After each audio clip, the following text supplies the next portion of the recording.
Here's why you should think about applying for both the EIDL grants and the PPP forgivable loan, why you should think about the PPP as essentially a grant.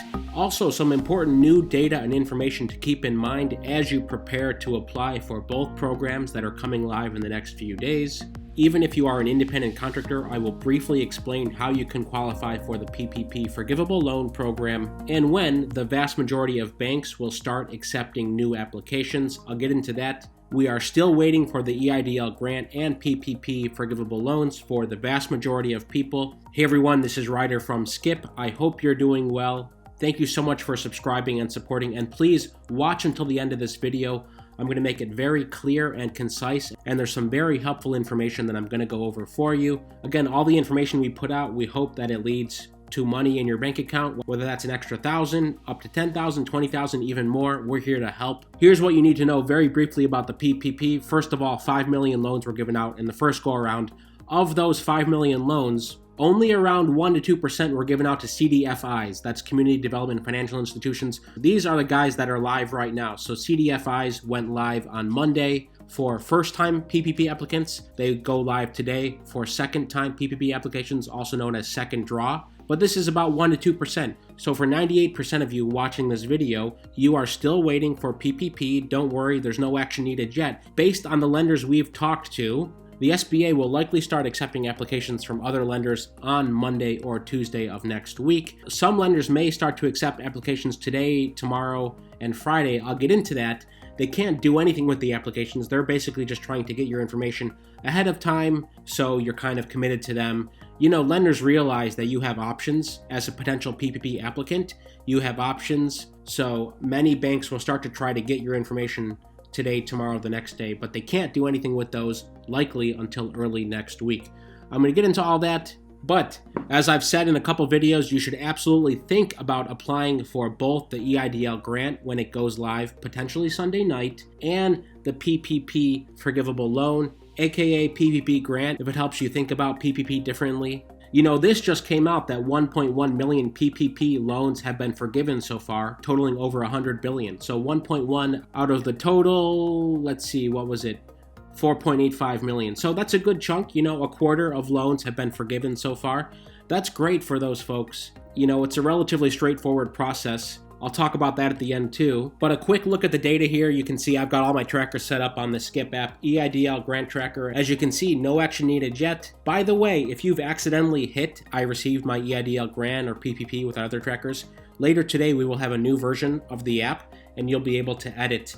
Basically, if you accidentally hit received, you will be able to edit that. Once you receive your stimulus, EIDL grant, or PPP loan, we have a nice confetti animation now on the app, so you'll be able to see that soon. PPP tracker, again, still waiting. The main point of this video is to talk about the PPP in detail and how much you might be able to get, why we think it's more than you will be able to get with the EIDL grant. Stimulus tracker, almost 8% of you have received a stimulus check. That's good news. Progress is being made. Finally, in vaccine news, around 10 million people, almost 10 million anyway. That's almost 3% of the US population. So slow and steady there as well. Again, you can go to trackeidlgrant.com to get the app, or trackpploan.com. Both go to the app download page. It's just up to you what you prefer. Finally, 2 new posts on the app. Let me talk about what you should know about the California stimulus check proposal. If you're in California, Governor Newsom has proposed $600 stimulus checks as part of the new budget. You can read this post. We talk about who's eligible, who's not eligible,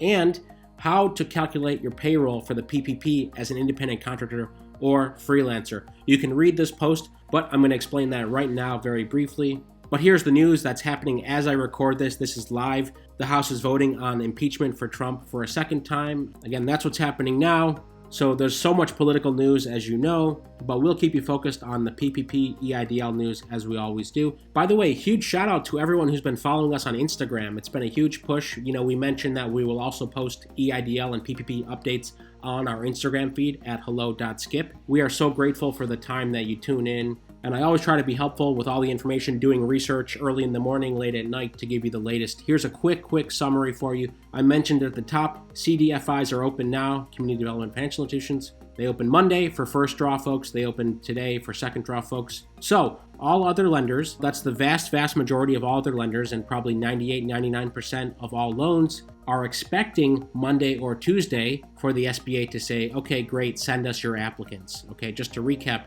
each lender will review your application. They'll have a form online that you fill out. They have requirements.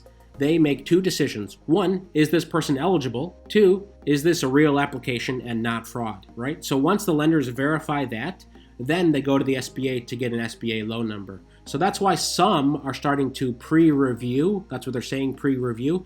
In my opinion, look, there's not much advantage to getting in the queue. You're basically going to be in the hamper. From everything I know, and these are from our recommended lenders, by the way, we have all our recommended lenders on the app. We will announce those, if not later today, tomorrow. Our recommended lenders have automated most of the application process. So that's the good news. They will make it quick to review. Okay, here is an example. If you are an independent contractor, Uber, Lyft, Instacart, whatever, you name it, here are a few examples for you to keep in mind. Basically, let's say you earn $40K over the course of a year as an IC. You'd basically divide that by 12 to get your monthly average, in this case, $3,333. Multiply that by 2.5 to get PPP forgivable loan amount of $8,333.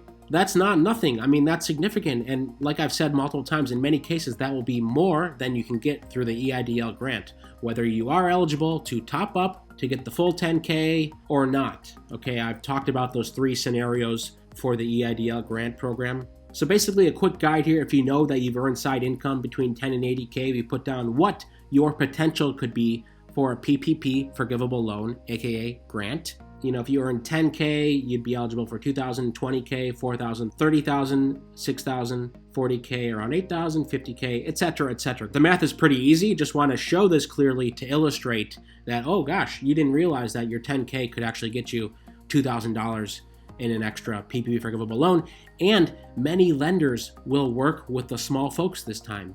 So that's the good news. It's not going to be as onerous as the first go around. The banks and lenders have had half a year to prepare for this new round. The two caveats here, well, three actually. The first I want to say is it's up to the lender to determine your eligibility. This is for illustrational purposes only. Please work with your bank or your accountant to get exact advice. This is just to illustrate. But as I've mentioned, this forgivable amount does not have to deduct an EIDL grant. So let's say you're one person, you earn 10K side income, you lived in a low income area. Well, let's say you get the 10K EIDL grant. You could also potentially be eligible for an extra $2,000 through the PPP program. So that's $12,000, and you can do the math from there. Basically, I'm harping on this because our data showed that only around 30% of people did both programs in the first round. If there's one takeaway from this video, it would be to strongly consider your options. Go to trackpploan.com for more information and to find lenders that we know are good and that will work with you. The point I want to end on is, again, a recap of the data. Okay, advances dispersed in the first go round, 5.7 million for a total of $20 billion. PPP loans dispersed in the first round, almost 5 million for a total of $521 billion. $521 billion. That's 25x how much was given out in the EIDL Advance program. So just a totally different scale here. I hope it's helpful. I hope it's helpful to point out, finally, if you are doing a second draw, I want to point out a couple things here on the second draw form. Basically, first-time PPP applicants have one form, second time have another form, because as a second-time applicant, you need to meet certain qualifications for forgiveness. So for example, reduction in gross receipts of at least 25% quarter on quarter. So the example they give here is second quarter 2020. That's when most people had drastic drops in revenue. Let's say you wanted to compare that to second quarter 2019 as the reference quarter. And you'd need to show that 2020 Q2 was down at least 25%. Now on this form, and lenders should have this in their forms as well, you can leave this blank if you are applying for a loan of $150,000 or less. You can leave that blank, but you must show that before seeking loan forgiveness or upon SBA request. This is to make it easier for smaller folks to apply. And in many cases, right, you have a sense of your 2020 income, but you'll know more once you file your 2020 taxes. So I believe that that's in part to show that, by March or April, you may have your taxes filed.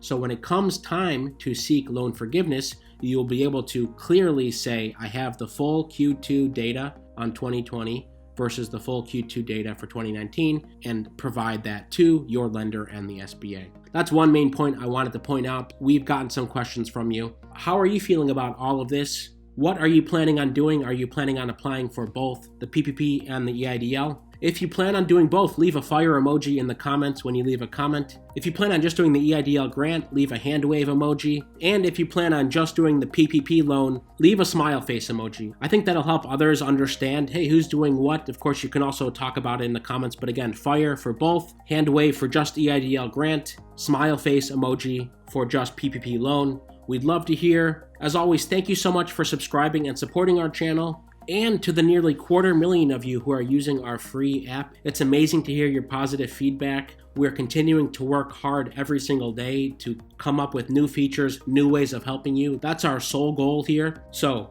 downloading the free app helps us tremendously. Subscribing to our channel helps us. It allows us to keep doing this, and sharing with a friend to spread the word. Our goal is to help you, your friends, and family have clarity when it comes to these programs and to maximize the amount of money you are eligible for and that you get. Stay well, stay healthy, and we'll see you tomorrow.